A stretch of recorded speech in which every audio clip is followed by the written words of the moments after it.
En esta mañana queremos continuar el tema que estudiamos anoche. Pero antes de entrar al tema de esta mañana, quisiera repasar brevemente lo que estudiamos anoche, porque veo algunas caras nuevas aquí. Sin embargo, antes de hacerlo, vamos a inclinar nuestros rostros brevemente para pedir la bendición de Dios. Padre Celestial, al abrir tu palabra, ven a nosotros por medio de tu Santo Espíritu. Abre nuestro entendimiento para que podamos comprender tu palabra y para que podamos vivirla. En el nombre de Jesús. Amén. ¿Ustedes recuerdan que anoche estudiamos el tema Dios está en control? ¿Quién está en control? Dios está en control. Vamos a repasar lo que estudiamos del libro de Daniel en cuanto al control de Dios. Ustedes recuerdan que en el capítulo 1, Nabucodonosor llegó a la ciudad de Jerusalén y la cercó y la tomó. ¿Por qué? Nos dice en el capítulo 1 que Dios entregó a Joacim en sus manos. En el capítulo 3, ustedes recuerdan que Nabucodonosor hizo una imagen toda de oro, porque él no quería aceptar la perspectiva que dio Dios de la historia en el capítulo 2. En el capítulo 2 Dios dijo, mire, va a haber un reino representado por la cabeza de oro, luego otro reino, plata, luego otro reino, bronce, después de eso se levanta otro reino, las piernas de hierro, y después ese reino será dividido en 10 partes. Y Nabucodonosor dice, entonces el reino mío no va a ser eterno. Daniel dice, eso es exactamente el caso. Nabucodonosor dice, no, eso no puede ser así. Y por lo tanto hace una imagen toda de oro, porque él quiere interrumpir y cambiar lo que Dios ha dicho que va a ser la historia. Nabucodonosor, al hacer la imagen, quiere controlar la historia. Él quiere decir que su reino será eterno. Pero resulta el problema de que cuando hace la imagen hay un grupito, un remanente terco, que rehúsa aceptar la perspectiva que tenía Nabucodonosor de la historia. Así que Nabucodonosor dice, para que mi reino pueda ser eterno, hay que eliminar a todos los que no crean que vaya a ser eterno. Y por lo tanto prepara el horno de fuego. Y él dice, ahora voy a acabar con el remanente. Y yo voy a dominar la historia. Ya no habrá nadie disidente, nadie que impida establecer el reino eterno. Y echa a los 3 muchachos en el horno. Pero lo que él no calculaba es que Dios está en control. Y cuando los 3 muchachos cayeron en el horno, entró con ellos otro, Cristo Jesús, el que está en control. Y calmó el fuego y no los quemó. En el capítulo 4 de Daniel, Nabucodonosor dice, ¿no es esta la gran Babilonia que yo edifiqué para mi fama y mi grandeza y mi importancia? Y Dios dice, sí, para que tú te des cuenta que tú no hiciste Babilonia, ni que tú dominas porque eres más fuerte que los demás, o más importante que los demás, serás una bestia por 7 años. Y después de los 7 años te voy a devolver el reino, yo mismo te lo voy a devolver. Qué interesante. Y Dios preservó la vida de Nabucodonosor 7 años. Era como para que lo mataran, porque eso era insólito. Cuando un rey se enfermaba o algo, ya estaban buscando matarlo para que alguien pudiera cogerle el puesto. Pero no, Dios preservó 7 años a Nabucodonosor. Y le quitó el reino y luego le volvió a dar el reino. Dios quita reyes y Dios pone reyes. En el capítulo 5 encontramos anoche que Belsasar estaba haciendo una fiesta, aun cuando sabía que los ejércitos de los medos y los persas estaban afuera. Ahora, si ustedes vivieran en una ciudad donde hubiera gente rodeando la ciudad para conquistarla, ¿ustedes harían una fiesta? Yo creo que eso es algo muy raro para hacer. Sin embargo, Belsasar creía que la ciudad era invencible, era inexpugnable. Dice, hagamos una fiesta, que esta ciudad no la pueden conquistar, están afuera pero no van a poder hacer nada. Cuando él pensaba que él era el que estaba gobernando, aparece un dedo en la pared escribiendo, el reino es quitado de ti y es entregado a los medos y a los persas. Dios entregó el reino. Dios quita el reino. Dios está en control. En el capítulo 6, ustedes recuerdan que estudiamos en cuanto al rey, quien dio un decreto de que todos debían adorarlo solamente a él. ¿Ustedes recuerdan la historia? El rey creía estar en control. Los príncipes creían estar en control. Creían que se iban a deshacer de Daniel. Y cuando Daniel oró a su Dios, ¿qué hicieron los príncipes? Fueron y lo buscaron y dijeron, nosotros estamos en control, te vamos a eliminar, te vamos a sacar del camino. Y Daniel dice, está bien, no hay problema, Dios está en control. Y fue llevado Daniel al foso de los leones y fue echado al foso de los leones. Y los príncipes que creían que estaban en control, y fíjense el rey, que creía estar en control porque dio la ley de que se le debía adorar a él solamente, cuando él decretó la ley, Él mostró que no estaba en control porque no podía librar a Daniel. Como resultado de su propia ley, no era capaz de librar a Daniel. Se había atado, había perdido el control cuando pretendía estar en control. Y Daniel fue echado al foso. Y entró al foso otro personaje con él. Y cerró las bocas de los leones. El creador de los leones cerró las bocas de los leones. Dios está en control. En Daniel capítulo 7 aparece un cuerno pequeño y dice que prospera, y dice que pisa a los santos y prevalece contra los santos y procura cambiar la ley y pisotea la verdad y hizo cuanto quiso. Dice ahí en el capítulo 7, y uno lee el capítulo y dice, entonces el cuerno está en control. Pero al final Dios dice, el juez se sentó y los libros se abrieron y ahora se van a ajustar las cuentas en el cielo. Y el cuerno será juzgado, y el cuerno será quemado. El cuerno no está en control, Dios está en control. En el capítulo 8, el mismo cuerno pequeño le quita el sacerdocio a Cristo. El mismo cuerno pequeño le quita el continuo a Cristo. El mismo sacerdocio, el mismo cuerno le quita a Cristo su obra en el santuario celestial y pone un sistema falso de intercesión en la tierra. Y dice que sucedióle prósperamente. Y uno diría, bueno, entonces el cuerno está en control. Surge la pregunta, bueno, ¿y hasta cuándo va a estar en control este cuerno? Viene la respuesta del cielo, hasta 2300 días, y se van a ajustar las cuentas. El santuario será purificado. En Daniel 9, Dios está tanto en control que revela la fecha exacta del bautismo de su hijo, a quien va a introducir al mundo como el Mesías. Y revela la fecha exacta de su muerte, y la fecha exacta cuando Esteban iba a ser apedreado y la nación judía iba a cerrar su tiempo de oportunidad o de gracia. Dios revela la fecha exacta. Solamente un Dios que está en control podría hacer eso. Dios no solamente revela el futuro, sino al revelar el futuro está diciendo, yo controlo el futuro, yo dirijo el futuro, yo moldeo el futuro, yo estoy en control del futuro. En el capítulo 10 vimos el mismo tema. Ciro, según la profecía de Jeremías 25, debía dar un decreto para que la gente regresara, para que Israel regresara a edificar el templo, la ciudad y los muros.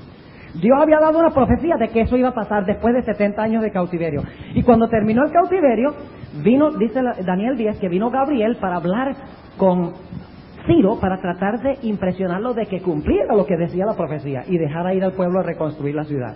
Pero cuando vino Gabriel a tratar de influenciar a Ciro para que lo hiciera, vino el príncipe de Persia, Satanás, y empezó a decirle, no lo hagas, no lo hagas, tratando de interrumpir la profecía que Dios había dado. Y duró 21 días Gabriel luchando con el príncipe de Persia sobre la mente de Ciro para que Ciro diera o no diera el decreto que se había profetizado de antemano. ¿Y quién prevaleció? ¿Una profecía de Dios falla? ¿Fracasa? No, porque Dios está en control. Después de 21 días dice que se le unió a Gabriel un personaje llamado Miguel. ¿Y quién es Miguel? Cristo. Y cuando Miguel se unió con Gabriel, prevalecieron. Y Ciro dio el decreto de que el pueblo regresara a edificar la ciudad, el templo y los muros, y sucedió exactamente como Dios lo dijo. En Daniel capítulo 11, el mismo tema. Habla del rey del norte, la última parte del capítulo, que es Babilonia, como veremos en uno de nuestros temas futuros. Dice que el rey del norte va a conquistar todo el mundo, país tras país tras país va a caer en sus manos, hasta que finalmente dice que llega a la ciudad de Jerusalén, que es la iglesia. Y está a punto de lanzarse sobre los últimos que están tratando de impedir que domine el mundo. Solo hay un pequeño remanente terco que rehúsa reconocer al rey del norte como el rey de todo el mundo. Y dice que pone las tiendas de su palacio entre el monte deseable y los mares y está listo para caer sobre el remanente. Aparentemente no hay esperanza. Aparentemente el rey del norte está en control. Pero cuando está por lanzarse sobre los hijos de Dios, dice en Daniel 12, se levantará Miguel, aquel príncipe que está por los hijos de tu pueblo, y habrá tiempo de angustia cual no ha existido desde que ha habido nación en la tierra, y en aquel tiempo será libertado de las manos del rey del norte, tu pueblo, todo aquel que se hallare escrito en el libro. ¿Quién está en control? Miren, mis hermanos, la historia ya está escrita de antemano. La historia ya está escrita. Dios dice, la historia va a funcionar así y va a culminar así. Ahora, ¿dónde cuadro yo en eso? Bueno, yo tengo que decidir si voy a quedarme con un lado o si me voy a meter en el lado de Dios. Eso es todo. Ayer usted la ilustración del avión. Hay un vuelo que salía de Newark a San Juan ayer. Salía a las 11:45 de la mañana el vuelo. Y estaba escrito, sale a las 11:45 el avión de Newark a San Juan. El avión se iba a ir. Lo único que faltaba ver era si yo iba a estar en el avión. Así es la historia. Dios dice, mire, el curso de la historia va a ser este. Hay un viaje, el viaje va a ser de la tierra al cielo. Eso ya está planeado, ya está anunciado, que va a haber un vuelo de la tierra al cielo. Ahora, lo único que falta es si yo voy a estar en ese vuelo. ¿Qué decisión tomo yo? ¿A dónde decido yo estar en el plan de Dios? Si decido cuadrar con el plan de Dios, entrar al plan de Dios o establecer mi propio plan. Eso es lo único que falta ver. En ese sentido, yo escojo dónde entrar en el plan. Si yo no entro en el plan de Dios, otro entrará por su propia elección. No es que Dios arbitrariamente delinea los eventos y dice así va a ser y voy a imponerme y voy a sobreponerme a la voluntad humana. No. Dios permite que los hombres actúen y escojan, pero últimamente el plan de Dios se realizará, porque Dios no puede ser contrarrestado en sus planes que ha revelado en las profecías. El Dios que revela el futuro es el Dios que controla y moldea el futuro conforme a su santa y divina voluntad. A mí me conforta saber que Dios está en control. No estamos en un mundo que está en caos. Vemos caos en todo el mundo, drogas y crimen y toda clase de cosas malas. Y decimos, bueno, ¿y quién estará en control de este mundo? Los adventistas no deberían decir eso. Porque la Biblia nos revela que es Dios el que está en control. A pesar de que parece que todo está en descontrol, no se preocupe, Dios está en control. Y ese es el tema de esta semana, de que Dios está en control. Ahora, notemos en Daniel 2, repasando rápidamente, antes de ir a los pies de la imagen. Antes de ir a los pies de la imagen, que es lo que queremos estudiar en esta mañana, noten cómo en Daniel 2 Dios está en control, porque pasé por alto ese capítulo al repasar. En primer lugar, ¿quién es el que le da el sueño a Nabucodonosor? ¿Sabía Dios lo que estaba pensando Nabucodonosor cuando se acostó? ¿Puede Dios leer la mente? Entonces, si Dios puede leer la mente, ¿está Dios en control? ¿Satanás puede leer la mente? ¿Satanás puede predecir el futuro? Claro que no, porque ni siquiera a sus astrólogos les pudo decir el sueño. Ni les pudo decir tampoco la interpretación del sueño. Ahora, ¿ustedes creen que Satanás quería usar sus astrólogos para decirles el sueño? ¿Ustedes creen que le hubiera gustado hacerlo? ¿Usar a los astrólogos, los magos, los caldeos o los adivinos? Le hubiera encantado hacerlo. Porque si ellos lo hubieran hecho, hubiera dado la impresión de que ellos podían predecir el futuro y de que ellos estaban en control. Pero nos demuestra Daniel 2 que los astrólogos, los magos, los adivinos, los que leen la palma de la mano, los que miran la bola de cristal, los que pretenden comunicarse con los muertos, están en bancarrota porque no son capaces de revelar el futuro. Y si no son capaces de revelarlo, mucho menos van a poder controlarlo. ¿Cierto? Ayer hablamos del ajedrez. Algunos han jugado ajedrez. ¿Cómo les gustaría a ustedes jugar un jueguito donde ya ustedes saben todas las movidas que va a hacer con el que están jugando? Es tremendo, ¿verdad? Sería fantástico. O sea, que yo sé exactamente cuando yo mueva que va a mover el otro, de tal manera que yo puedo moldear las cosas para ganar el juego. Así está haciendo Cristo Jesús. Satanás está jugando un juego de ajedrez. La hermana Juay habla del juego y el contrajuego de la historia. Usa esta expresión, está hablando de la historia como un juego, del juego y el contrajuego. En un lado de la tabla del ajedrez está Cristo, en el otro lado de la tabla de ajedrez está Satanás. Y Satanás mueve su ficha y Cristo dice, ahora voy yo. Y mueve su ficha. Lo que pasa es que Cristo ya sabe cómo Satanás va a mover todas las movidas de Satanás hasta el final de la historia y ya Cristo lo sabe. Así que no hay chance de que Satanás gane el juego de ajedrez. No hay chance de que Satanás gane el juego y el contrajuego de la historia, porque Dios ya conoce todas las jugadas de Satanás desde el principio, desde antes de la creación, porque Dios sabe todas las cosas. Lo único que yo tengo que hacer es entrar en el plan de Dios y unirme con el que va a ganar el juego, porque yo no quiero unirme a un perdedor.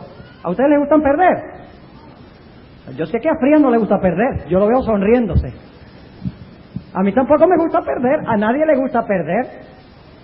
Entonces, ¿por qué vamos a perder? Unámonos al ganador. Así que Dios da el sueño. Luego, Satanás, ni los magos ni los adivinos pueden decir cuál es el sueño. Están en bancarrota. Si ustedes están yendo a astrólogos, si ustedes están llamando a astrólogos y adivinos y están buscando allá en estas famosas revistas donde se da el pronóstico del futuro, en las estrellas y en el zodíaco, etcétera, no pierdan su tiempo. Está en bancarrota. Luego nos dice en Daniel capítulo 2 de que Dios es el que pone ¿qué? Reyes y qué más. ¿Ustedes creen que eso es verdad todavía? ¿Creen que es verdad hoy? ¿O era solo en los días de Daniel? Ahora, si Dios es el que pone y quita reyes, ¿quién está en control de la historia? Dice que cambia los tiempos y las oportunidades. Si Dios puede cambiar los tiempos, ¿quién está en control? En Daniel 7, más adelante, vamos a encontrar un cuerno que trata de cambiar los tiempos. Pero Dios dijo de ese cuerno va a dominar 1260 años y luego va a caer. Aunque trate de cambiar los tiempos proféticos, no va a poder hacerlo, porque yo estoy en control, dice Dios. Ahora, Dios es el que da el sueño. Dios es el que sabía lo que Nabucodonosor pensaba cuando se acostó. Dios es el que controla los tiempos. Dios es el que pone y quita reyes. Dios es el que da la sabiduría. Dios es el que puede recordar el sueño. Dios es el que revela el futuro y lo moldea como resultado. Inclusive, note lo que dice Daniel el capítulo 2, un texto que no leímos anoche. Noten el versículo 37 y 38 del capítulo 2. ¿Por qué es que Nabucodonosor subió al reino? Según Daniel el capítulo 2. Dice aquí, tú, oh rey, eres rey de reyes. ¿Y por qué es rey de reyes? Porque era inteligente, bueno para la guerra, tenía muchos ejércitos, tenía muchas armas, muchas carretas. ¿Eso es? No, dice, tú, oh rey, eres rey de reyes porque el Dios del cielo te ha dado reino, potencia y fortaleza y majestad. Y todo lo que habitan, los hijos de los hombres, bestias del campo y aves del cielo, Él ha entregado en tu mano y te ha hecho enseñorear sobre todo ello. Tú eres aquella cabeza de oro. ¿Quién domina la historia? ¿Quién pone reyes? ¿Quién quita reyes? Dios. A mí me consuela saber eso. A veces yo me pregunto, yo le decía a Luis Rodríguez cuando íbamos a la casa anoche, yo le digo, yo no entiendo a veces, y sé que no debo poner en tela de juicio lo que Dios hace, Él tiene una razón, pero a veces humanamente yo no entiendo cómo es que Dios, por ejemplo, permite que quede en el poder alguien como Saddam Hussein, que destruye y mata gente al derecho y al revés. ¿Cómo puede dejar en el poder a alguien como Fidel Castro? Yo no sé si hay simpatizantes de Fidel Castro aquí. El Señor tenga misericordia de su alma. Pero es un déspota, destructor, que mata y destruye a cualquier persona que medio sospeche que está en contra de él. Y yo me pregunto, oye, ¿cómo es que Fidel Castro está en el poder? Déjeme decirle, Fidel Castro está en el poder porque Dios quiere que esté allí. Saddam Hussein está en el poder porque en el plan de Dios es que esté allí. Cuando no esté más en el plan de Dios, en el juego de la historia, en el contrajuego de la historia, cuando no esté más en el plan de Dios, Dios quitará a estos individuos del poder. Pero tenemos que estar seguros de que Dios es el que está en control, no los hombres.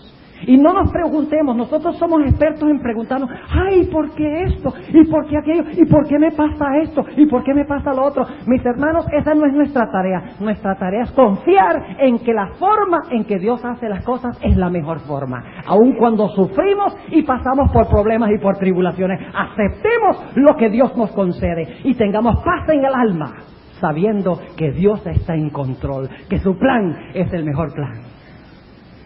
Ahora quiero que repasemos la profecía de Daniel 2. Y quiero escribir aquí en la pizarra. Ustedes conocen bien esta profecía, pero necesitamos estudiar el contexto para que podamos entender los pies de la imagen. A ver, ustedes ayúdenme ahora. ¿La cabeza de esta imagen era de qué? De oro. Voy a escribir bien grande para que los que están en el balcón puedan también ver. La cabeza de oro. El pecho y los brazos eran de qué? De plata. ¿El vientre era de qué? El vientre era de bronce o de metal. ¿Las piernas eran de qué? Las piernas eran de hierro. ¿Qué pizarra tan buena esta? Hace tiempo no encuentro una pizarra tan buena como esta. Escribe pero buenísimo. Oro, plata, bronce, hierro. Y luego entonces, ¿qué viene? Luego entonces voy a resumir, voy a poner hierro más ¿qué? Hierro más barro. Y luego después de la mezcla del hierro y el barro, ¿qué viene? Una gigantesca roca o una gigantesca piedra. ¿Y qué hace la roca o qué hace la piedra? Golpea los pies, golpea la imagen en la cabeza. Hay que leer con cuidado. Bueno, y en la cabeza no es que se le da una herida mortal a alguien. Uno hiere algo en los pies y no lo mata. ¿Por qué en los pies? Bueno, esperen, vamos a estudiar eso. La roca, y después la roca se convierte en una gigantesca ¿qué? La roca, una vez que destruye las demás naciones, se forma en una ¿qué? En una montaña. Este es el curso de la historia que presenta Dios. Ahora, anoche hablamos de que hay algo muy peculiar en este orden de metales. ¿Qué es lo peculiar que hay aquí en este orden de metales? De que se van devaluando. El oro es el más precioso de los metales. Luego le sigue la plata en valor. Luego le sigue el bronce en valor. Luego le sigue el hierro en valor. Y luego cuando uno llega a los pies, no hay ni siquiera hierro puro. Hay hierro mezclado con ¿qué? Hierro mezclado con barro. O sea que la historia está yendo de mal en mejor. Dios dice que la historia se va a volver mejor y mejor hasta que tendremos un nuevo orden mundial, una edad de oro en el mundo. Eso es lo que está diciendo Dios, ¿verdad? ¿Qué está diciendo Dios? Está diciendo que la historia del mundo se va a degenerar, se va a deteriorar, va a empeorar hasta que finalmente habrá caos en el mundo. Habrá una mezcla abominable que traerá caos al mundo. Así que los que están tratando de establecer un nuevo orden mundial donde hay armonía, gozo y paz en la tierra, usando métodos humanos, están en bancarrota. No están tratando de interrumpir el plan que Dios ha revelado de la historia. Si alguien trata de establecer un nuevo orden mundial, una era de oro en este mundo, usando ciencia, usando tecnología, usando política, usando educación, usando todos esos métodos que están usando los hombres, si están tratando de establecer un nuevo orden mundial, déjenme preguntarles eso, ¿están tratando de interrumpir lo que Dios ha revelado que va a ser el curso de la historia, sí o no? ¿Están tratando de reescribir la historia, sí o no? ¿Están tratando de presentar un plan rival al plan de Dios? ¿Sí o no, mis hermanos? Claro que sí. Y ese es el problema con la idea del nuevo orden mundial. Déjenme leerles una cita del presidente George Bush. Una cita aquí del presidente George Bush, muy interesante para que entiendan qué es la idea del nuevo orden mundial. ¿Saben ustedes que los que están enseñando el nuevo orden mundial, y no es uno ni dos, ni son personas de bajo rango, George Bush, el presidente de los Estados Unidos, quien representa el capitalismo occidental, del cual hablaremos más adelante en la semana, y Mikhail Gorbachev, que representa las naciones orientales, el bloque comunista o el grupo socialista, y el Papa Juan Pablo II, quien representa la religión universal. Todos en discursos y en charlas mencionan constantemente el deseo de establecer un nuevo orden mundial. Y no es el nuevo orden mundial de la roca y la montaña. Es un nuevo orden mundial que surge de adentro de la historia, como resultado de esfuerzos y estratagemas y métodos humanos. Diciendo, usemos la ciencia, usemos la tecnología, usemos la educación, usemos la política, usemos todas las disciplinas para que el hombre pueda resolver sus problemas, para que todos tengan abundancia de alimento, para que los problemas se puedan resolver y haya una edad de oro, un milenio de paz. Eso es lo que están diciendo. Es un deseo de interrumpir y cambiar lo que Dios ha dicho que va a suceder en la historia. Y el hombre no lo va a poder hacer, pero casi lo va a hacer. Porque dice en 1 Tesalonicenses 5, cuando digan paz y seguridad, va a llegar un momento en que en el mundo los hombres van a decir, hemos llegado a la paz y la seguridad. Dice, cuando digan paz y seguridad, entonces vendrá sobre ellos, ¿qué? Destrucción de repente, la roca, y no escaparán. George Bush, en un discurso dado al Congreso de los Estados Unidos el 11 de septiembre de 1991, recién Saddam Hussein había invadido a Kuwait. Y George Bush se paró ante el Congreso y habló del nuevo orden mundial que él veía. Escuchen lo que dijo. Nos encontramos ante un momento único y extraordinario. Recuerden que el contexto es que Saddam Hussein está en Kuwait. Todavía no se ha librado la guerra en contra de Saddam Hussein por parte de los aliados. Nos encontramos ante un momento único y extraordinario. A pesar de que esta crisis en el Golfo Pérsico es seria, nos ofrece una preciosa oportunidad de movernos hacia un periodo histórico de cooperación. Nuestro objetivo en estos tiempos problemáticos es establecer un nuevo orden mundial. ¿Y qué es eso? Escuchen. Una nueva era libre de la amenaza del terror, más fuerte en la procura de la justicia y más segura en la búsqueda de la paz. Una era en la cual las naciones del mundo, Oriente y Occidente, y cuando los políticos hablan de Oriente y Occidente, no están hablando de direcciones del compás. Oriente son los comunistas y Occidente son los capitalistas. Dice, una era en la cual las naciones del mundo, Oriente y Occidente, es decir, los socialistas y comunistas y los capitalistas, norte y sur, para los políticos norte y sur no es los Estados Unidos y Latinoamérica. Los del norte son los que tienen y los del sur son los que no tienen en el lenguaje de los políticos. Los del norte son los ricos y los del sur son los pobres.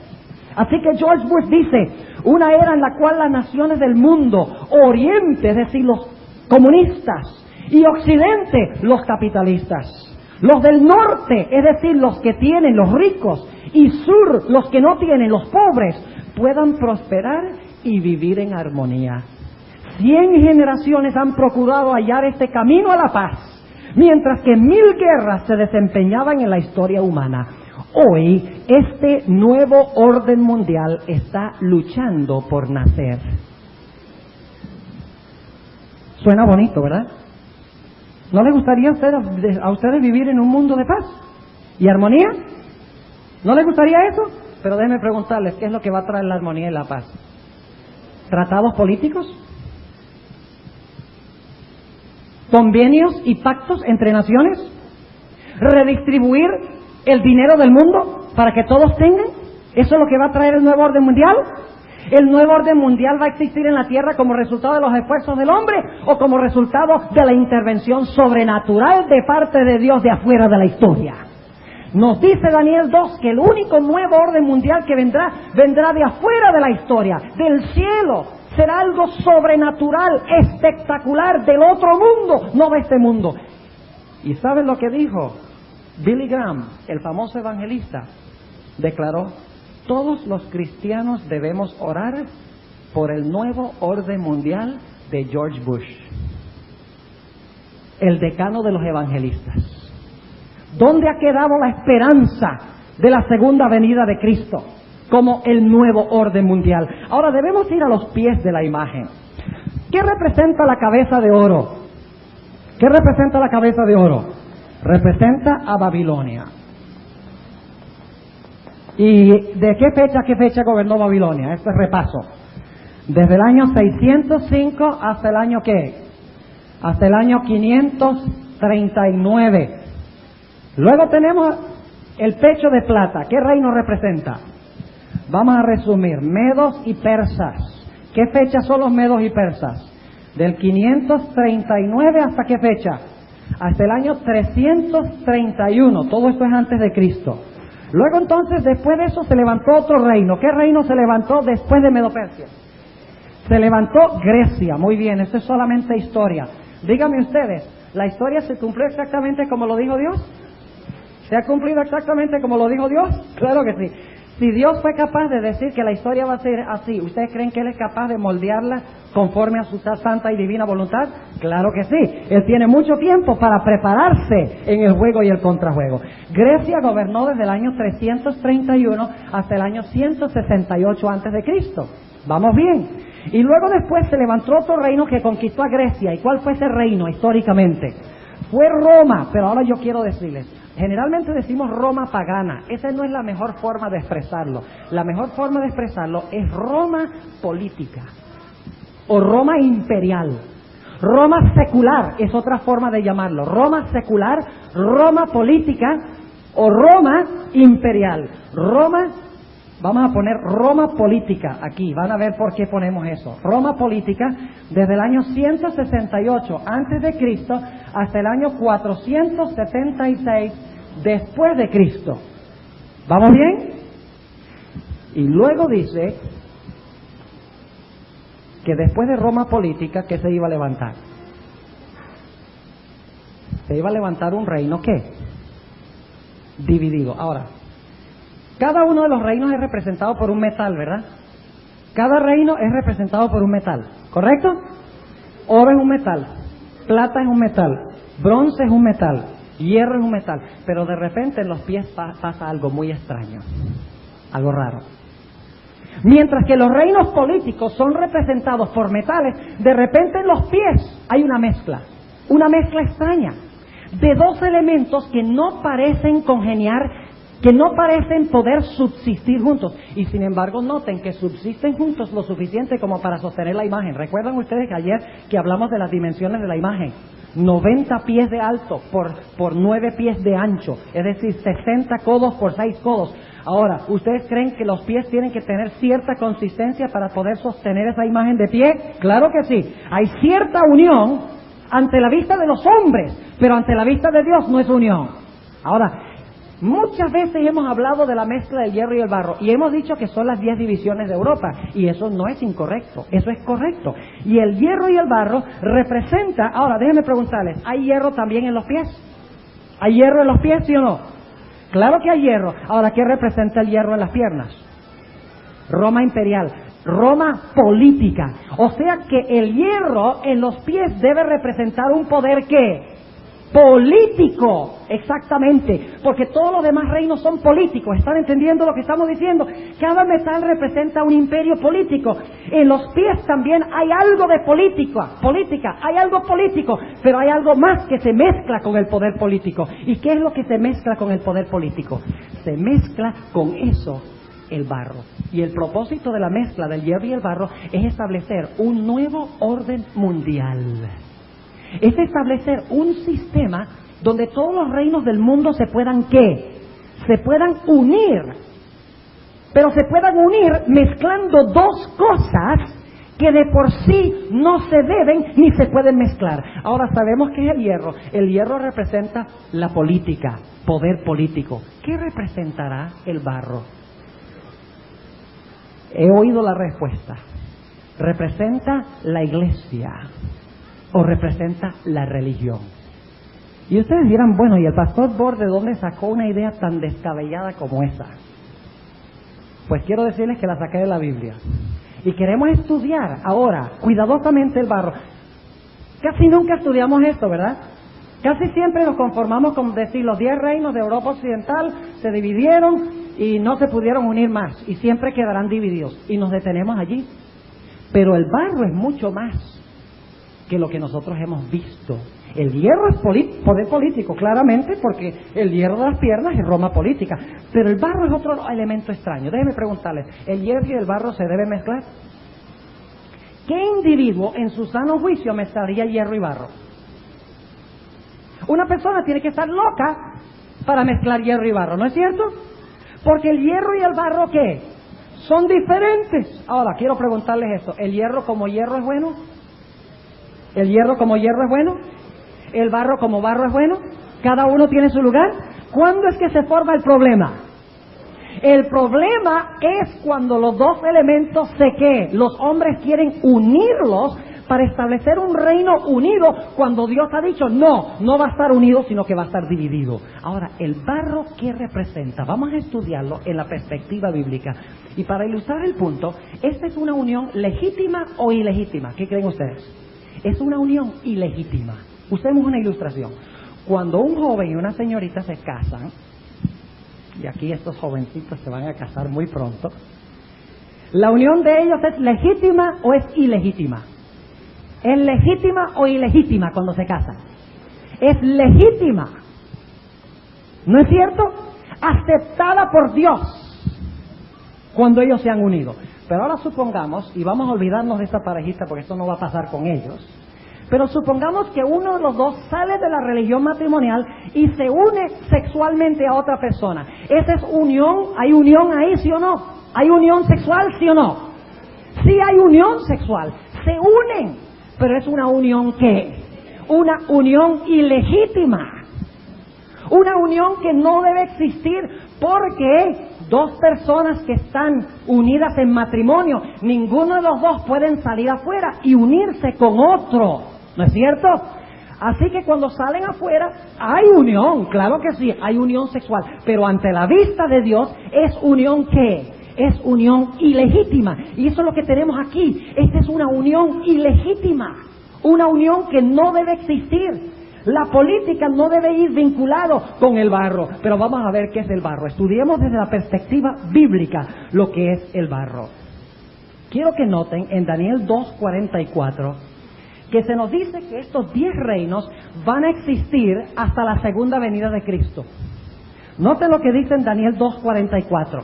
Dice, y en los días de estos reyes, ¿de cuáles reyes?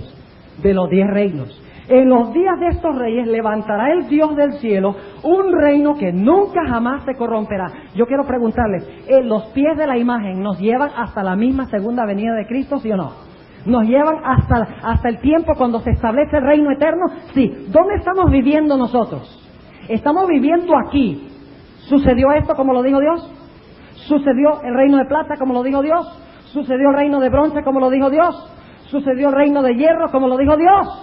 ¿Hay alguna duda entonces de que va a suceder todo lo demás? Dios dice, mira, si ha sucedido ya todo esto, puedes tener la absoluta seguridad de que lo demás se va a cumplir también. Porque yo soy el que estoy en control.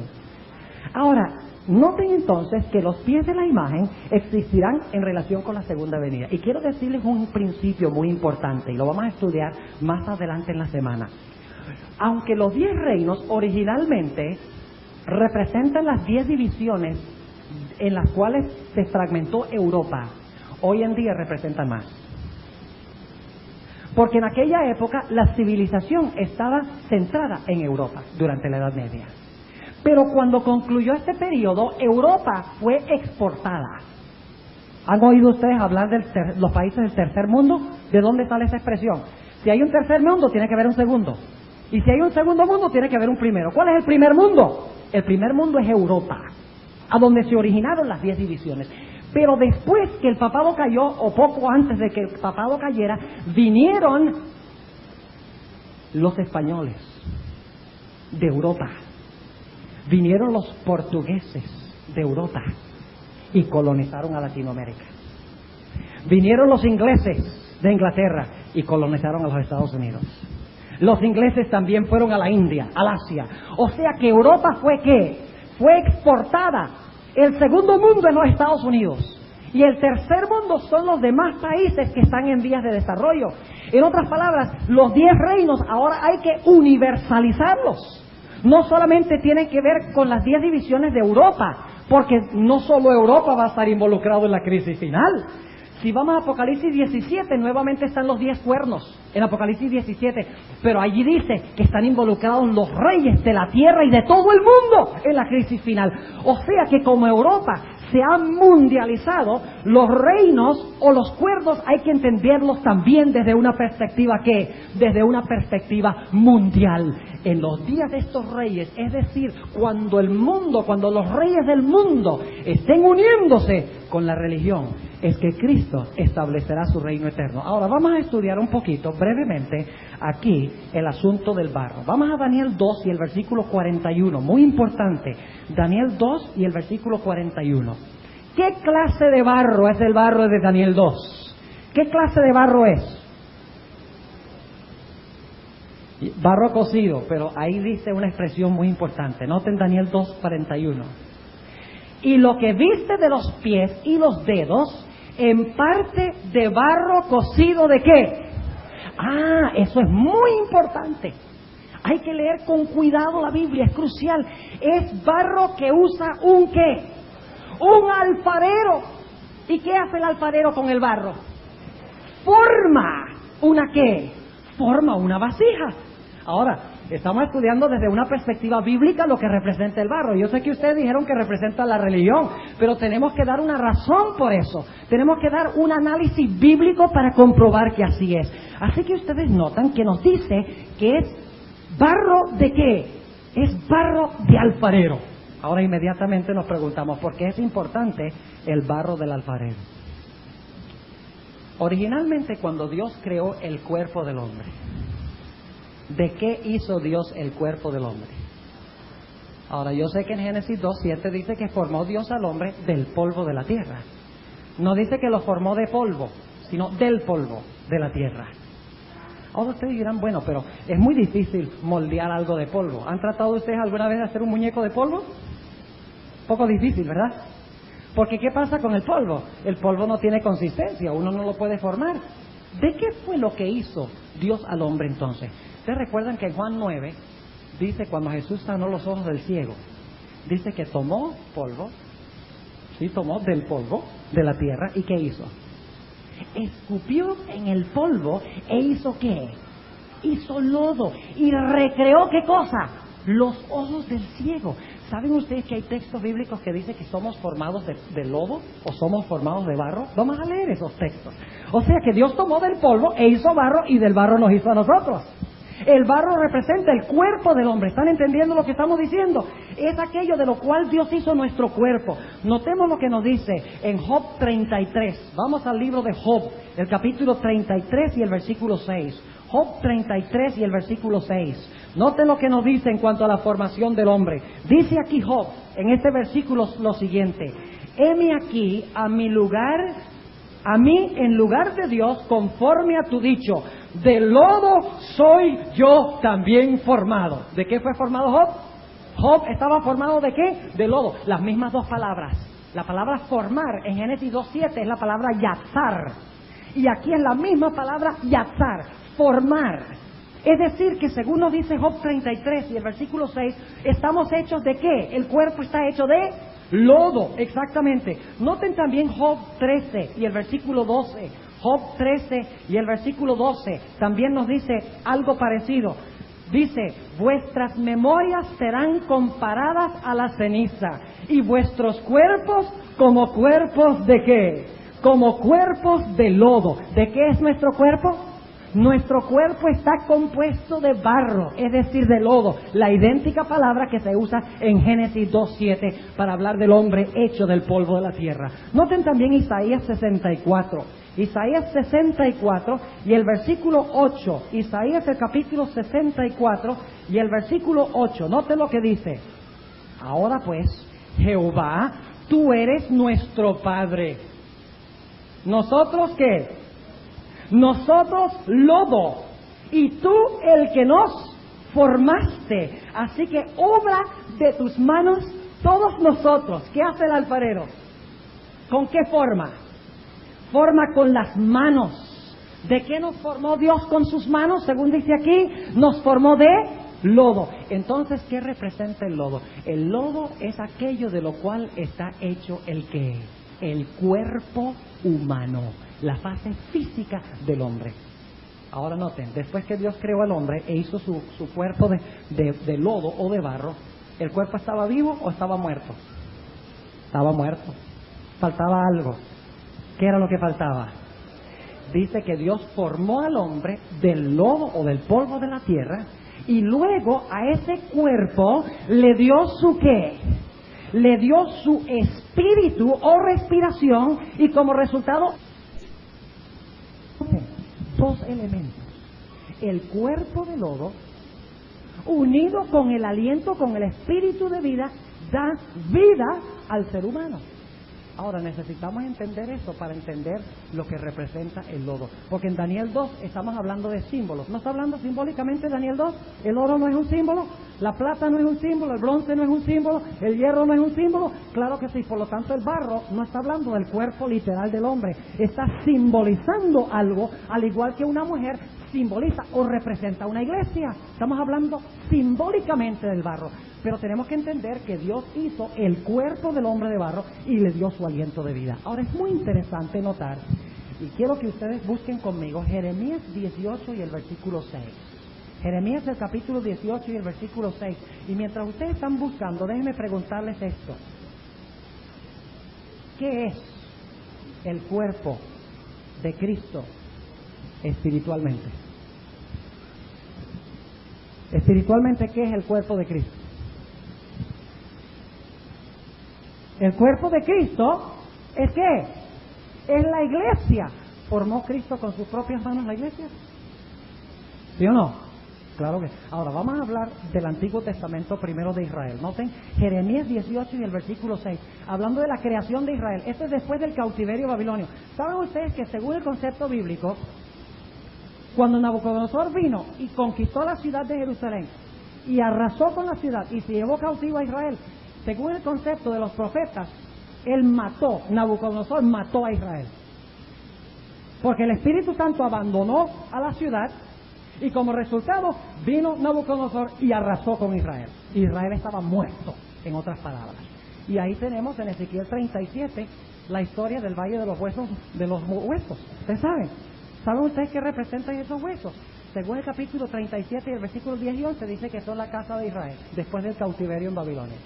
Nabucodonosor mató a Israel, en otras palabras. El Espíritu se retrajo y como resultado vino muerte. El cuerpo de Israel quedó muerto y no quedaron sino huesos esparcidos por todas partes. Pero Dios prometió que después del cautiverio Dios iba a resucitar a Israel y iba a crear su cuerpo de nuevo. Y esto es lo que tenemos en Jeremías 18. Noten lo que dice en Jeremías 18 y el versículo 6.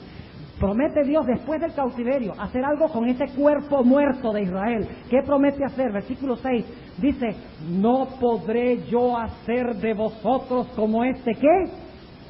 Alfarero, oh casa de Israel, dice Jehová. He aquí que como el barro en la mano del alfarero, así sois vosotros en mi mano, oh casa de Israel.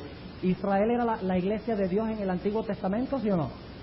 ¿Y de qué formó Dios a Israel en el Antiguo Testamento? Según este texto, ¿de qué lo formó? Lo formó de barro, dice de lodo, como el alfarero. O sea que la iglesia de Dios en el Antiguo Testamento fue Israel. El cuerpo de Cristo era la iglesia del Antiguo Testamento. Ahora, después que Dios formó a Israel, después del cautiverio, los trajo nuevamente a su tierra, ¿qué hizo Dios? Ezequiel 37 dice que después que se unieron los huesos a los huesos y la carne a la carne y los nervios a los nervios y la piel a la piel, ¿qué hizo Dios? Dios le dio a su pueblo el hálito de vida para que su cuerpo espiritual, Israel, pudiera vivir. ¿Entienden lo que estamos diciendo? O sea que lo que pasó físicamente con el cuerpo literal del hombre y con el aliento literal que entró en el cuerpo del hombre originalmente, sucedió con Israel. Cuando Nabucodonosor mató a Israel, parecía que Israel estaba ya condenado y no se iba a levantar más. Pero Dios tomó a Israel de cautiverio, lo volvió a juntar y a formar con sus manos espiritualmente. Luego le dio a Israel el aliento de vida. Israel se paró un tremendo ejército después del cautiverio en Babilonia.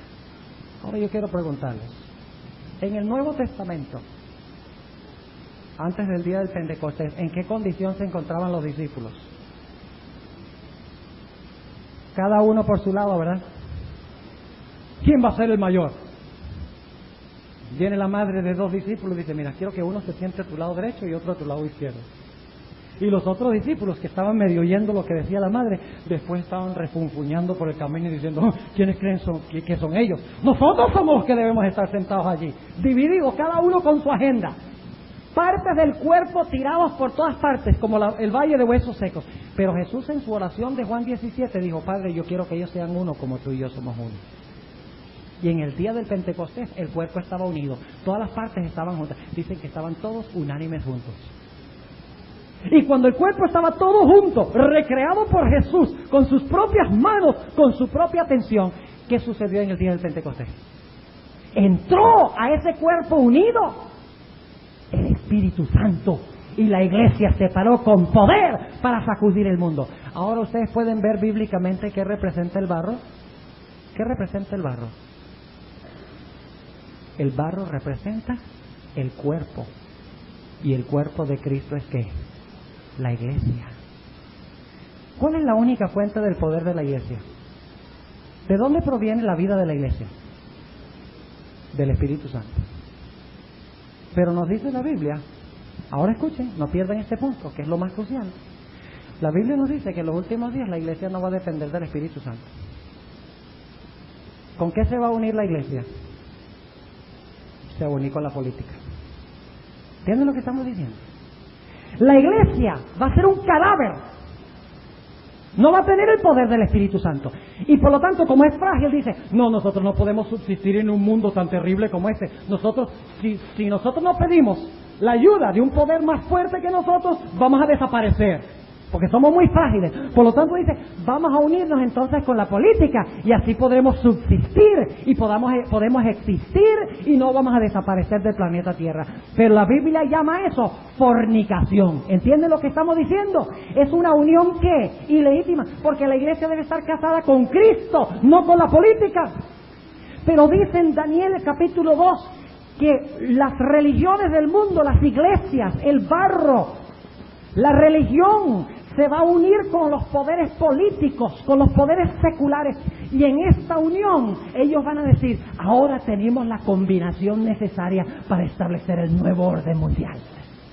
Ahora podemos contrarrestar el plan de Dios en la historia. Ahora podemos establecer un orden que nunca más será destruido. Y Dios mira desde su trono en el cielo. Y vamos a hablar de la experiencia de la Torre de Babel en este contexto. Dios mira desde el cielo y ve a los hombres y dice, ay, ay, ay, no han aprendido la lección. Nabucodonosor dijo que él iba a tener un reino eterno. Medo-Persia se levantó. Medo-Persia creía que iba a ser eterno. Grecia se levantó.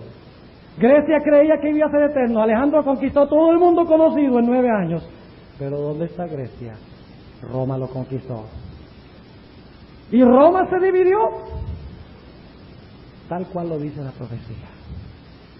Los que están procurando establecer un nuevo orden mundial están condenados al fracaso. Y a nosotros nos incumbe decirle a toda la gente de que la gente que quiere establecer un nuevo orden mundial están basados en un fracaso. Algo que no puede jamás resultar. Que es imposible, absolutamente imposible. Tan imposible como los otros reinos quedar para siempre, es tan imposible creer que el nuevo orden mundial va a vencer, porque la Biblia nos dice que el reino eterno no viene de adentro de la historia, sino de afuera de la historia. No es el resultado natural evolutivo de la sociedad, es un reino sobrenatural que viene del cielo. No es un reino interno, sino un reino que viene del exterior, un reino que viene del cielo, que nunca será corrompido. Mis hermanos, el problema es que los reinos del mundo siempre se corromperán porque están dirigidos por hombres que se corrompen. Mientras que el reino de Cristo será eterno, porque Cristo no se corrompe jamás. Cristo vive para siempre, por eso puede establecer un reino que dure para siempre. ¿Saben ustedes que este nuevo orden mundial va a ser muy atractivo para muchos adventistas? ¿Para muchos qué dije yo?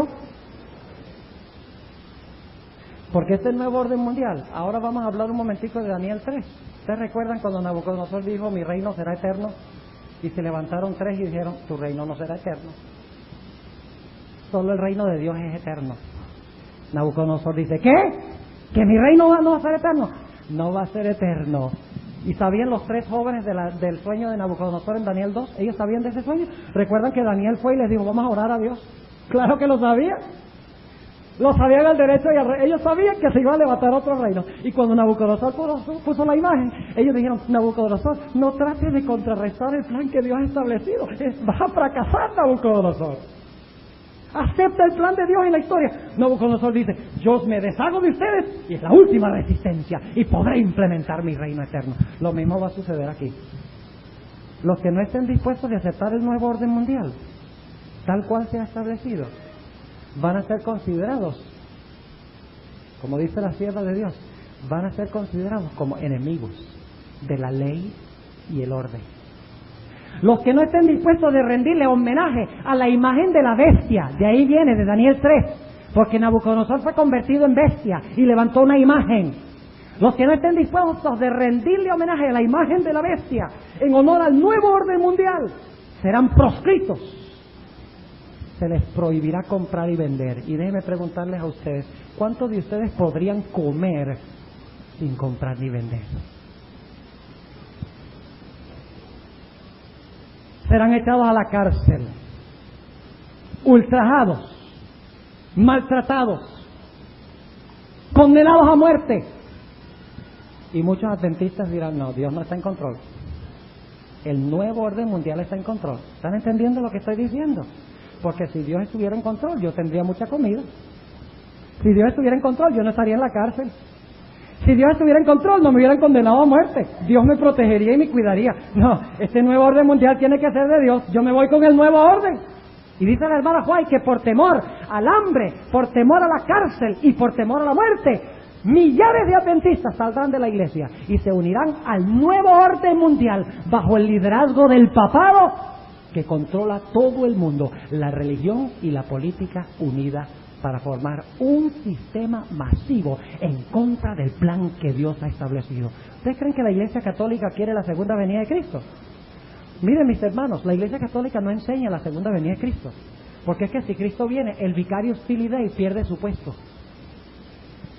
La idea de la Iglesia Católica desde los días de San Agustín ha sido establecer un reino rival al de Cristo, un reino desde adentro, un reino que une la política y la religión para controlar todo lo que hay en el mundo, las conciencias como en la Edad Media. Esa es la idea.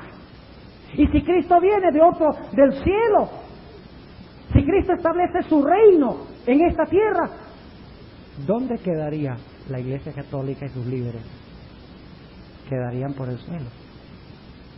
Y por lo tanto, esta iglesia no predica la venida de Cristo. Pero hay otras iglesias que predican un error igual de trágico, porque dicen que vamos a tener 1000 años de paz aquí en la tierra. Es el mismo error. Y dicen que 1000 años en nuestro estado mortal. Lo dicen. Y que durante ese tiempo la iglesia habrá sido raptada al cielo. Y los pobres judíos son los que tienen que cargar con los platos rotos, como de costumbre. Miren, mis hermanos, la idea del rapto secreto es una idea peligrosísima. ¿Saben por qué? Porque yo no me preparo para una crisis por la cual no creo que voy a pasar. Si yo creo que Cristo me va a llevar al cielo antes de la tribulación, ¿para qué me voy a preparar para la tribulación? Por eso cuando venga el tiempo de angustia, muchos adventistas y no adventistas, tal vez los que han salido de la iglesia, pero muchos de otras religiones que creen en el rapto secreto, serán tomados por sorpresa y dirán: oye, pero nosotros no sabíamos que íbamos a pasar por la tribulación, nuestro pastor nos dijo que íbamos a estar en el cielo, esto es terrible. ¿Y quiénes tendrán la culpa? Nosotros en gran medida, porque no le hemos dicho a nadie. Mis hermanos, nos incumbe a nosotros denunciar este concepto falso de la historia, porque el que va a establecer su reino en este mundo es Cristo Jesús, no el hombre, Cristo. Y si yo me uno a Cristo, estaré en su reino. Si me uno al nuevo orden mundial y a los principios que representa, seré destruido. ¿Estaré yo en el orden mundial de Cristo o en el orden mundial de los hombres? Bueno, esa es la única decisión que yo puedo hacer. Ya el resultado está predicho. Lo único que falta ver es quiénes cuadran en un lado y quiénes cuadran en el otro lado. Quienes aceptan a Cristo como el que lo controla todo, como resultado de nuestro permiso, y los que aceptan lo que dicen los hombres. Y mis hermanos, nosotros dependemos demasiado de los hombres, del poder de los hombres. A veces, inclusive en la iglesia, se hace política. Y un individuo llega a un puesto y decimos: este no debería haber llegado, este llegó por política. No se inquieten, ni se ofusquen, ni se preocupen. A veces yo me mortificaba y decía: hizo política y mire cómo quedó allí. Tranquilos, Dios está en control. Queden en la iglesia, oren a su Dios, crezcan espiritualmente y dejen que Dios cambie lo que nosotros no podemos cambiar. Dios está en control, mis hermanos, no yo. Y jóvenes, específicamente ustedes, no hay una vida más feliz que la vida que se coloca bajo el control de Jesús. No hay. Ustedes podrán pensar que cuando salen al mundo ustedes están en control y que es mejor estar en control yo que estar en control Cristo. Mentiras. ¿Recuerdan la historia de Sansón, jóvenes? Cuando sus padres le dijeron: Sansón, no te cases tú con esa mujer, Dalila, esa consumidora. Eso lo significa el nombre, Dalila, la consumidora. No te cases, no te unas con esa consumidora. Dice Sansón: mira, búsquenmela, porque ha agradado mis ojos. Y eso es lo que los jóvenes hacen mucho hoy. Los jóvenes se rigen por sus ¿qué? Por sus ojos. Dicen, bueno, me gustó, me dice cosas bonitas. ¿Ese es para mí? ¿O ese es para mí? ¿Y desde cuándo los ojos son una guía segura? ¿Vas a dejar tú que tus ojos y vas a dejar tú que tus oídos estén en control o vas a dejar que Cristo esté en control? Cuando la Biblia dice, no os unáis en yugo desigual con los incrédulos, Dios quiso decir exactamente lo que dijo. ¿Y saben algo? Después se casan y se dan cuenta de que su vida es un descontrol. ¿Entienden lo que estoy diciendo? Es peligroso poner el corazón en cuarta sin poner el cerebro en primera. Y poner el cerebro en primera significa poner a quién en control. Significa poner a Dios en control. No tu corazón en control, no tu mente en control, no tus oídos, no tus ojos en control. Cristo en control. Te colocas en el plan de Él para que estés en el lado correcto cuando Cristo regrese nuevamente a esta tierra. Sansón dijo, yo voy a dejar, yo me voy a ir al mundo y voy a gozar un poco. Y él pensaba estar en control. Se fue a acostar con una ramera y se levantó a medianoche y fue y arrancó las puertas y las colocó allá en un cerro y se fue riéndose. Dice, yo estoy en control. ¿Se ve? ¿Ve qué buena es la vida cuando uno está en control? Y disfrutaba y gozaba, entre comillas. Pero cuán pronto reconoció y se dio cuenta Sansón que cuando tenemos nuestra vida bajo nuestro control, el resultado final es descontrol. Porque esta mujer lo engañó. ¿Y cuál fue el resultado de la vida de Sansón? ¿Tenía su vida bajo perfecto control? Un desastre.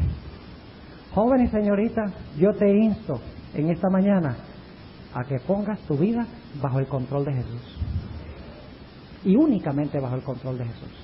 Que no te angusties, ni te inquietes, ni vayas un paso más allá de lo que Dios dice.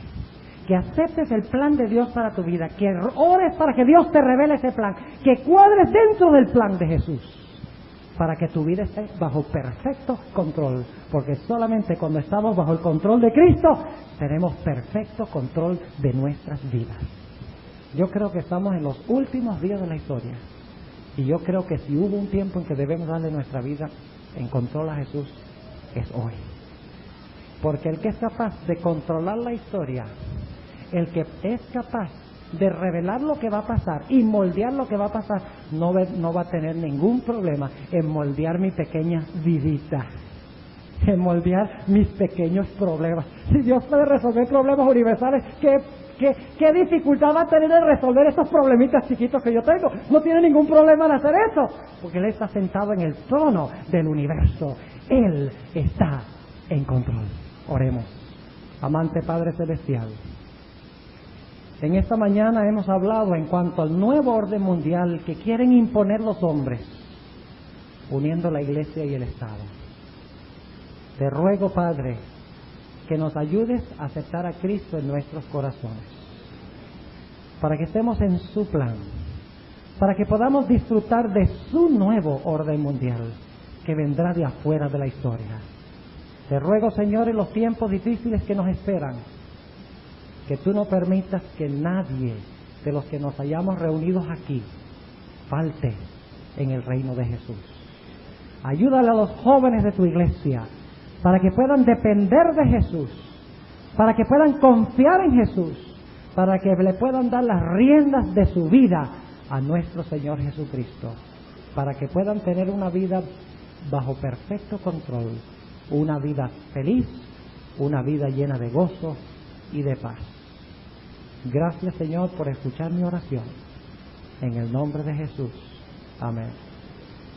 Hay una parte, siento que el tiempo se había ido, yo quería hablar de Daniel 7 y quería hablar de Apocalipsis 17, pero eso podremos hacerlo posiblemente esta tarde. Vamos a volvernos a reunir.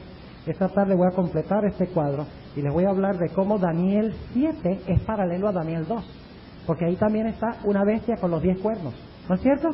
¿No hay una bestia en Daniel 7 con 10 cuernos? Y esos 10 cuernos son políticos, pero de repente se levanta en medio de los 10 cuernos un cuerno que no parece que debería estar. Tiene características humanas, tiene ojo de hombre y boca de hombre, es distinto que los demás.